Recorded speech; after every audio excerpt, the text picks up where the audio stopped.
Il y a tant de manières d'être mère. Aimante et admirée, comme Mina de Romain Gary ou la Louise d'Albert Cohen. Absente et désinvolte, à la manière de Louisa chez Modiano.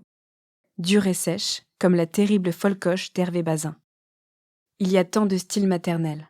Une mère Montessori, une mère tradie ou une mère tigre, qui choisit la sévérité pour éduquer son enfant, comme le théorise Amit Chuan, professeur de droit à Yale, dans un livre qui porte l'attention sur la très stricte éducation chinoise, publié en 2011. La mère de Julien a placé tous ses espoirs dans son fils, et formule des attentes si fortes qu'elles semblent impossibles à satisfaire. Une recherche d'excellence contre et avec laquelle il a appris à se construire. Vous écoutez Transfert, épisode 164, un témoignage recueilli par Nina Pareja.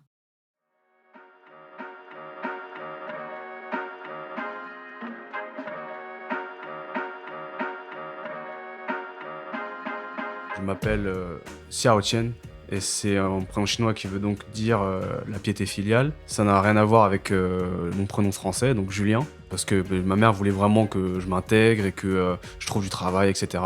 Ensuite, rien que le nom piété filiale, ça montre que ma mère attend beaucoup de choses par rapport à moi, par rapport à la dévotion que je vais apporter en tant que fils, dans une logique de chinois avec une pensée très confucienne. Et donc moi-même, je réalise que pour moi, le chinois, c'est la langue des bébés, c'est la langue des petits, alors que tout le monde en société parle français. Et ma mère commence à parler français aussi. En fait, ma mère vient d'une famille paysanne, mais mon grand-père était un journaliste, là aussi un chinois, qui parlait français. Et du côté de mon père, ce sont des gens plutôt aisés, enfin plus aisés en tout cas que ma mère.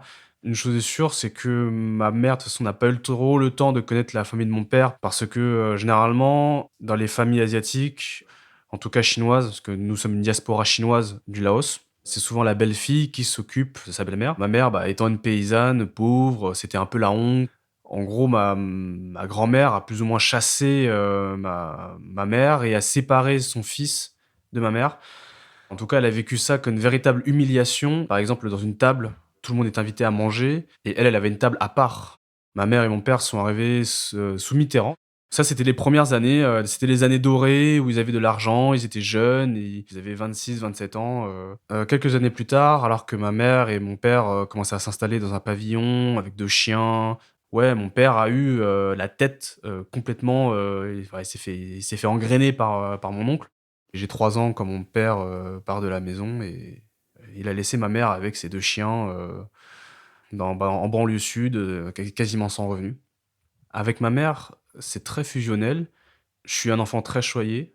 Dans l'ensemble, je pense qu'à une chose à l'école et je pense qu'à une seule chose, c'est rentrer chez moi, faire une douche immédiatement et être juste dans mon matelas et je suis une espèce de geek, quoi.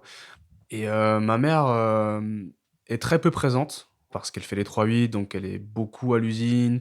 En plus, elle est intérimaire, donc des fois, ça arrive qu'à la dernière minute, on l'appelle pour une mission, mais à l'autre bout du 91 ou du 94. Donc très rapidement, je suis seul à la maison, mais moi, ça me dérange pas plus que ça. Elle me fait confiance parce qu'elle voit que je suis débrouillard. Dès 6 ans, je fais la vaisselle, je commence très tôt à faire le ménage et pour l'aider et puis même moi, ouais, ça me fait plaisir parce que je suis petit, je comprends très vite que ma mère est célibataire, je comprends très vite que je n'ai pas de frères, sœurs et que je n'ai pas de père et je n'aurai pas de père, mais ça me rend pas triste parce qu'il y a beaucoup d'amour à la maison. Mais je suis déjà très dévoué à la tâche. Dans l'ensemble, je fais tout avec ma mère. Je dors avec ma mère jusqu'à mes 7-8 ans, je crois même. À ce moment-là, je vis dans un HLM, où il y a pas de place, il n'y a qu'une chambre donc voilà, on a qu'un lit à 2 places, donc je dors avec ma mère. Après ça, ma mère dort dans le salon. Au collège, je déteste ce collège parce que c'est le collège de la zone, le truc ZEP, 1er jour, j'arrive, chinois, gros, lunettes, 1er jour, fumigène dans les halls, j'ai peur. Je sens que là, ça va être agressif, quoi. Et ils sont agressifs. Je me fais quelquefois taper parce que je suis chinois, ça arrive. Il y a quasiment pas de blancs. Il y a que des communautés maghrébines, d'Afrique noire. Dans le lot, il y a 2 Chinois, donc moi et mon pote Mike. On m'interpelle à chaque fois en m'appelant Samolo, parce que Samolo, c'est À l'ancienne, c'était, Le flic de Shanghai, c'est une émission qu'il y avait sur M6 là, on me traite de Shintok, on me fait les yeux bridés et donc moi je suis corrosif aussi, donc du coup je fais aussi des blagues racistes de fou et je me moque de l'islam, je fais des trucs donc du coup, à ce moment-là, mais je me fais doublement plus taper. C'est le collège quoi, tout le monde est bête et tout le monde se tape dessus. Ça m'oppresse dans la mesure où, tous les jours je barre dans le calendrier avant les prochaines vacances scolaires, je pense qu'à une seule chose, c'est rentrer à la baraque. Je suis pas la plus grosse victime du collège, mais je suis pas un mec cool, je suis pas un mec, je suis juste un mec lambda et je pense que tout le monde a eu sa ration de gifles. Du coup, je m'en fous d'être chinois.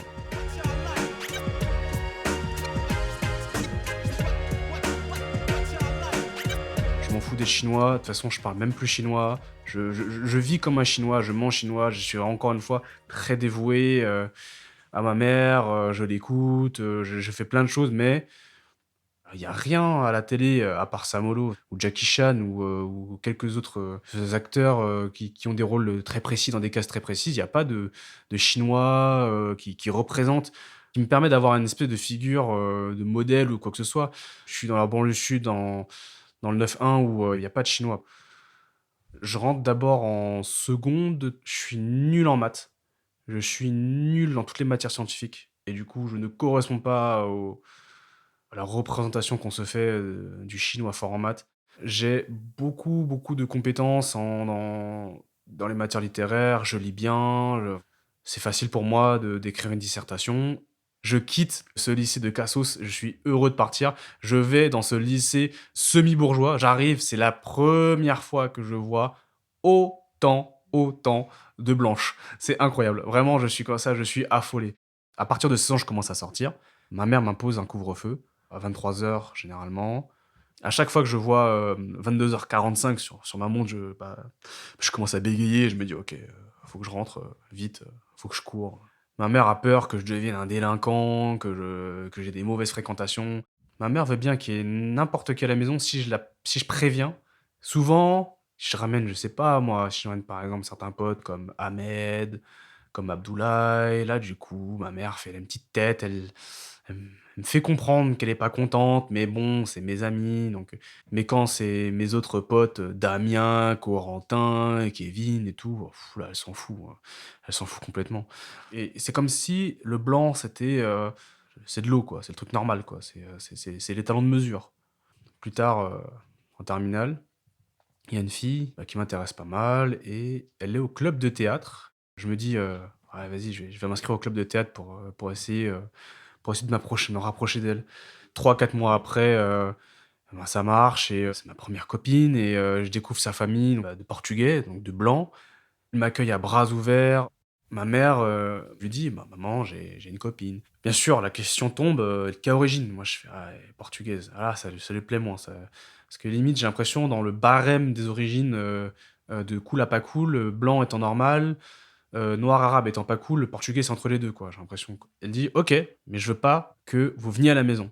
On se voit généralement en journée ou chez elle avec le couvre-feu de 23 heures. C'est sa mère qui me ramène chez moi en plus. Pour rentrer, je dois faire 40 minutes de marche, donc sa mère a souvent pitié de moi. Un jour, on traîne dehors, avec Sandy et puis, il fait froid et moi j'appelle ma mère et je dis à ma mère: je suis avec Sandy, j'ai froid de fou, on peut pas juste prendre un café pour, et en même temps faire connaissance?» Ma mère accepte. On rentre, on discute, c'est très formel, c'est même gênant.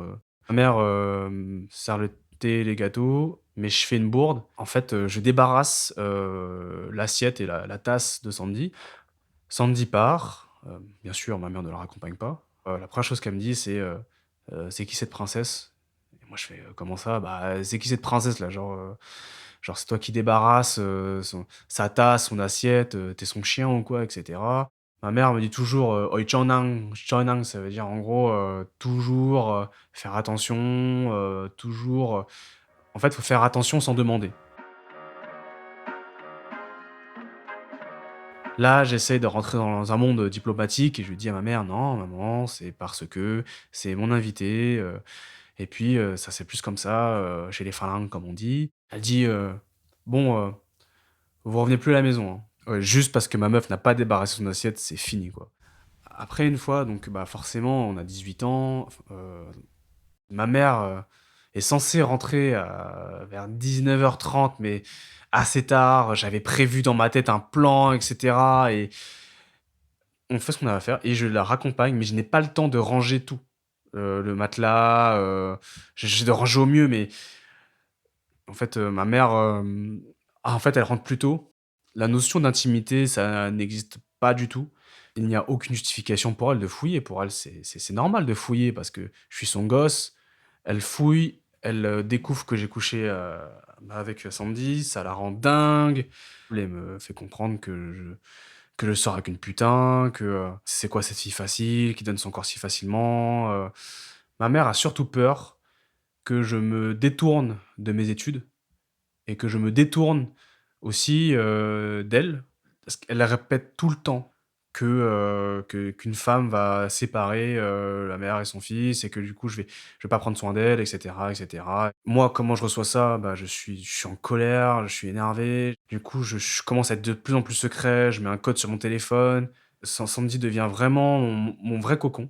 Mais, j'essaye, par dévotion par rapport à ma mère, juste de faire la politique de l'autruche, d'ignorer ses remarques, d'ignorer toutes les fois où elle dit la putain pour désigner, ma copine. Donc je crois 1 ou 2 mois avant le bac, je commence à bosser, parce que ma mère me fait comprendre que, l'année prochaine, ça va être la merde, parce que je suis plus lycéen et que ça va être la merde niveau oseille, en 1 semaine, je trouve du boulot à McDo. Je rentre à la fac, là, je me dis: «Ouais, c'est bon là, je suis un grand, j'ai 470 € de bourse par mois».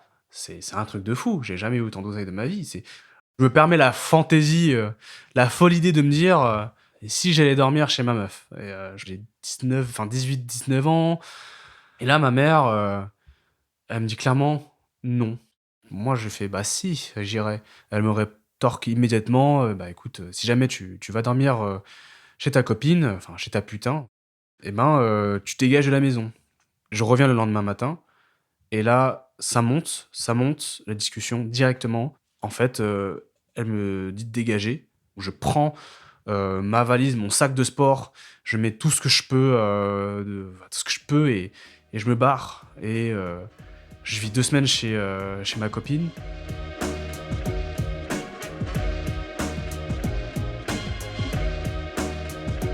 Et après, je squatte, à gauche, à droite. Pour maintenir un lien, je vais quand même 1 fois par semaine chez ma mère, mais il y a une espèce de, déni. Ce truc encore une fois très asiatique de ne pas dire les choses, donc on parle de futilité, de petites choses, mais on parle pas de cette expulsion-là exactement. Et je me pensais adulte, mais en fait, là je me confronte à la vraie vie parce que je squatte de à gauche, à droite, chez des potes, et j'essaie de rentrer dans plein d'agences immobilières pour demander un appart. Je dis que j'ai des revenus, mais personne me prend parce qu'il faut 3 fois le prix du loyer pour avoir un appartement. Je continue mes études, je décide vraiment de ne pas abandonner. Je lis, vraiment tout le temps. Quand je ne cherche pas dans le d'endroit où squatter, je fais que lire, lire, lire, lire. C'est à un moment donné, je chope la gale et là, ça fait vraiment trop tiep à ma mère et elle me reprend à la baraque pour que je me débarrasse de ça, quoi. Là, maintenant j'ai 20 ans, je me considère, adulte, mais je recommence à vivre, comme un enfant. J'ai encore ce couvre-feu, je le respecte, je dis rien et il y a toujours, la maman de Sandy qui me ramène à la maison à 23h. Enfin, rien ne s'arrange en fait, hein. On se dispute tout le temps, toujours pour la même raison, parce qu'elle l'appelle la putain, parce qu'elle dit que je réponds, que j'ai changé, que je suis influençable. Et c'est venu à tel point que, elle a quand même fait une tentative de suicide en prenant des médocs. Le lendemain, on a vu, une psy à 2, mais bien sûr, ça ne marche pas du tout parce qu'on les Chinois ne voient pas de psy, ils se taisent. Moi, j'ai essayé de parler à la psy, mais j'arrivais pas à parler, en fait, et puis, elle non plus. En fait, on a rien cette séance n'a abouti à rien et on n'est plus jamais retourné de toute façon, voir cette personne. Je m'inscris dans une association pour faire de la vidéo et c'est pour les jeunes de banlieue, pour les pauvres, pour avoir accès à des technologies, pour apprendre l'art, pour avoir accès aux modèles vivants, pour dessiner, pour apprendre à plein de choses en rapport avec l'art. Tout ça, c'est aussi pour m'occuper l'esprit. Je veux pas être à la maison. Je passe le concours pour mon école d'art Et je le réussis, quoi. Je décide de partir. Je m'endette, du coup, et j'achète la voiture pour ma mère, pour avant de partir, elle puisse avoir sa voiture. Et du coup, je déménage en province. Je m'en veux parce que j'ai l'impression d'abandonner ma mère, mais la maigre intimité que j'ai dans ma vie, c'est les études. C'est le seul point où elle peut pas avoir d'influence parce elle ne connaît rien, elle m'a jamais aidé pour mes cours. Elle me laisse faire pour mon école d'art, mais elle me dit cette phrase quand même qui sonne comme un avertissement. Tu sais que tu n'as aucun parachute. Tu n'as aucun parachute, donc si tu tombes, si tu te, là, tu te réorientes. Donc pour elle, c'est un échec de se réorienter. Si tu tombes, si tu échoues là, il y aura plus rien derrière toi. Il y aura plus rien pour te sauver. Moi, je ne pourrai pas te sauver. Je veux que tu sois sûr et certain de réussir. Donc voilà, donc du coup, je me dis, non, non, là, je vais à mon école d'art et ça va bien se passer, quoi. Je rentre en école d'art, en province. J'ai aucun lieu commun. Pareil, il y a que des blancs.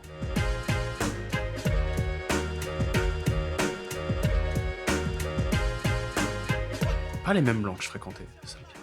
Je découvre des gens qui ont une culture graphique hallucinante, je découvre des gens qui ont des mœurs différentes, je découvre des gens qui vivent différemment, qui mangent différemment. C'est un nouveau choc thermique, c'est le même choc thermique que j'ai eu quand j'étais au lycée. À 23 ans, je découvre la vraie vie étudiante. Les gens, ils savent même pas ce qu'ils vont faire l'année prochaine, l'année d'après. Ils savent pas ce qu'ils veulent faire après comme boulot. Ils s'en foutent. Ils veulent juste profiter. C'est des hédonistes. La chair et l'alcool. Moi, je suis coincé encore sur ça. Je me laisse pas faire sur ça. Je suis au début en rejet de ça. Parce que je suis jaloux. Je suis jaloux du fait qu'ils aient un patrimoine culturel très élevé alors qu'ils sont deux, 3 ans plus jeunes que moi. Je suis jaloux du fait qu'ils sont assez aisés en vrai. Ils jouent la comédie en disant ah la vie étudiante c'est dur etc. Mais c'est pas vrai, c'est pas vrai. D'où les gens achètent le midi dehors, je sais pas moi, des trucs à manger dehors. Enfin moi je prépare toujours mon tube. Tous les trucs comme ça, je me dis oh, c'est une colère de classe. Mais ils m'aiment bien, c'est ça le pire. Je suis pas un monstre, hein, donc forcément, quand les gens te manifestent de l'affection et de l'amour, je finis aussi par en manifester pour eux. Donc finalement, je me calme. En allant dans mon école d'art, on se sépare avec Sandy. Donc là, nouvelle ville. Bah là, du coup, j'essaie de gérer des meufs, mais je fais ça comme un gros forceur, quoi, comme j'ai appris à faire, on va dire ça comme ça. Bien sûr que ça marche pas quand t'es avec des gens qui sont des milieux plus progressistes, de milieux plus éduqués. On me prend pour un boulet. Je me rends pas compte de tout ça avant qu'on me le dise, en fait. Mine de rien, ça a aussi renforcé ma frustration d'être différent par rapport à ce milieu. Je me sens pas plus bête qu'eux. Je sens que j'ai pas les mêmes bases, les mêmes référents. Je ne m'intègre pas totalement, mais je ne suis pas rejeté. En rentrant dans cette école prestigieuse, je me rends compte que j'ai raté quelque chose. Je pense que en quittant ma banlieue, je suis devenu dépressif en fait. Le soir, des fois, j'ai mal au corps. Je sais même pas localiser, j'ai mal au corps. Je chiale d'un coup. Je rentre dans une autre école, plus prestigieuse. Ça marque aussi la fin d'une relation. Et cette relation m'a fait comprendre à quel point j'avais vraiment beaucoup de stigmates et de traces de mon éducation, aussi bien conservatrice, inflexible, dure de ce que ma mère m'a donné, aussi bien je me suis rendu compte que les codes que j'ai pu avoir en banlieue parisienne ne m'ont pas été forcément bénéfiques pour créer des relations avec des gens. Bah, ces codes, c'est une fierté mal placée. Mais en même temps, si on n'a pas cet ego, on est brisé. Par exemple, moi, mes potes de banlieue, on n'a pas de mal alpha. On est tous assez alpha et on se fait tourner la balle. Et ben, j'ai pu constater que dans le milieu artistique que je fréquente, il n'y a pas de passation de balle, hein. Si jamais je suis assez imposant ou que je domine, ben, je suis très vite catalogué comme un homme toxique, etc. Moi, je n'ai jamais voulu ça. Je ne veux pas, en fait, que les gens se sentent mal à l'aise. C'est une manière pour moi de communiquer, mais je ne veux pas que les gens se sentent mal à l'aise. Je veux pas que les gens soient pas bien. J'ai remis en cause toute mon éducation, toute ma personnalité, tout ce que je suis. Et je commence à m'ouvrir et découvrir des nouvelles manières de vivre. Et cette fois-ci, je ne suis plus en résistance. Je me laisse enfin faire. Je me dis, ok, les gens vont tellement au bar Que je me dise: «Ça doit être quand même quelque chose au bout d'un moment, pour que autant de bars existent en France, même dans toutes les villes de France, il y a des bars et ils vont tout le temps se saouler là-bas». Donc je me dis: «Il doit y avoir une ambiance quoi, au bout d'un moment». Avec, mes nouveaux amis dans cette nouvelle ville, je raconte souvent des anecdotes sur, bah, tout ce que j'ai pu vivre en banlieue avec mes amis justement de là-bas et à chaque fois que je raconte des trucs, des fois c'était pas forcément des blagues, hein, des fois c'était juste je raconte des trucs de ma vie, par rapport à par rapport à la famille, par rapport à ce qu'on a pu faire et en fait, bah, c'était ubuesque. C'est quand même fou que ça fasse rire les gens alors que je veux pas faire forcément rire les gens, mais je raconte juste ma vie, quoi. J'ai décidé d'exploiter ça et pendant un moment donné, j'ai commencé à monter sur la scène et à faire du stand-up. J'ai commencé juste à raconter ma vie à cœur ouvert et à faire rire les gens et c'est vrai que la notion de d'évacuer les choses et d'en parler, bah, chez les Chinois, on c'est pas possible de voir ça chez un psy et même tout simplement en parler aux gens comme ça, c'est pas, il y a une question de pudeur, il y a une question d'honneur aussi. Est-ce qu'il faut pas salir son honneur à étaler ses problèmes? C'est très très chinois ça encore. D'ailleurs l'honneur c'est principalement, le point qui faisait vriller, ma mère. Si jamais on avait un problème, sa principale peur c'était que les choses se sachent. Ma mère ne sait pas que je fais du stand-up. Il y a ce mot à la mode en ce moment et en effet, je trouve que je m'y situe pile poil dedans, donc transfuge, je pense que je suis un transfuge de classe. Les scènes que je fais concernent surtout des gens, militants justement, un public plutôt de gauche et donc le fait de rigoler sur des sujets comme cela et de leur parler aussi de cette réalité de manière aussi crue, ce même choc thermique en fait entre eux, leurs idéaux et puis nous, la réalité du terrain, enfin qu'ils se rendent compte de ce qui est dans ce genre de milieu. Après, en effet, il y a le covid, plus de scène, j'ai été forcé d'arrêter la scène. Pendant cette période-là, beaucoup de gens en ont profité pour penser, pour, réfléchir sur leur vie et moi pas trop. J'ai juste arrêté de penser au travail. J'ai arrêté d'avoir peur de l'argent, de manquer d'argent, et donc j'ai donc arrêté de m'user la santé à courir après cet argent. Maintenant que je vis justement un peu plus comme un blanc et ben je me permets de faire des trucs de blanc comme, aller voir un psy. Le mois où j'ai commencé à voir un psy, c'était aussi le mois où j'ai décidé d'arrêter la scène parce que, je me suis rendu compte qu'en fait, je n'avais plus rien à dire sur les planches, quoi. Je suis pas du genre à déterrer des choses dans mon passé de base et là, ça remue des choses mais c'est le début, je comprends pas ce qui se passe, juste on parle, même moi je me dis: «Est-ce que je suis pas en train de claquer 60 € par séance?» Vraiment je me dis: «Alors toi, tu as intérêt à me guérir parce que là tu me coûtes cher, hein». Vraiment je me rends compte que c'est l'équivalent de 12 kebabs que je dépense en 1 heure, c'est quand même fou, hein. Mais bon, à ce qui paraît ça fait du bien donc on verra, hein.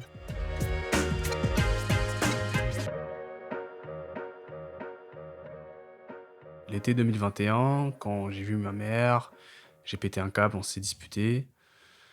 En fait, elle me reproche d'être un homme secret. J'arrive pas à faire semblant avec elle et du coup, elle a fouillé mes affaires et elle a découvert, une photo de ma copine actuelle et du coup, elle m'a dit: «Mais tu as une copine en plus?» Et moi, ça m'a fait remonter des trucs, du j'ai dit, «Oui», parce que j'ai pas le choix, là, j'étais devant le fait accompli, mais je n'ai dit oh rien de plus et là, s'en est suivi une dispute et là, j'ai craché des choses sur, le fait qu'elle ait appelé ma meuf «la putain».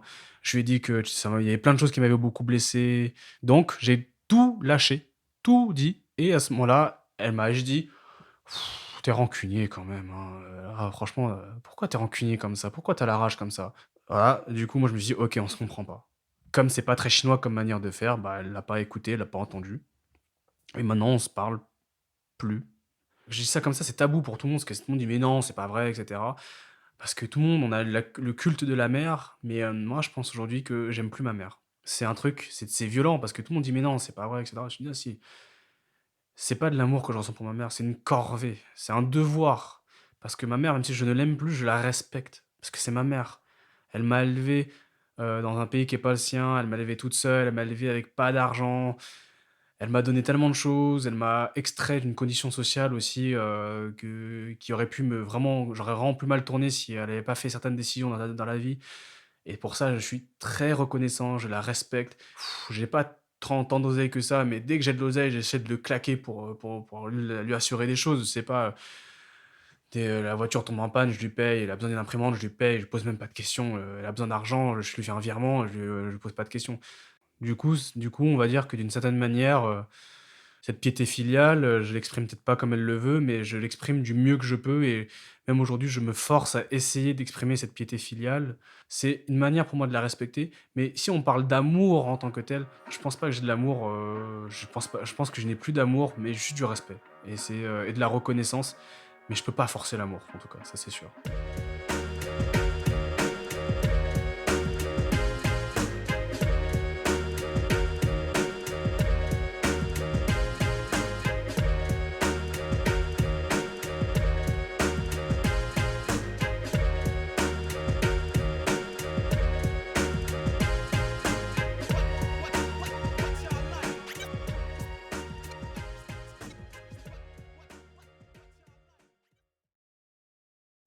Vous venez d'écouter Transfert épisode 164, un témoignage recueilli par Nina Pareja.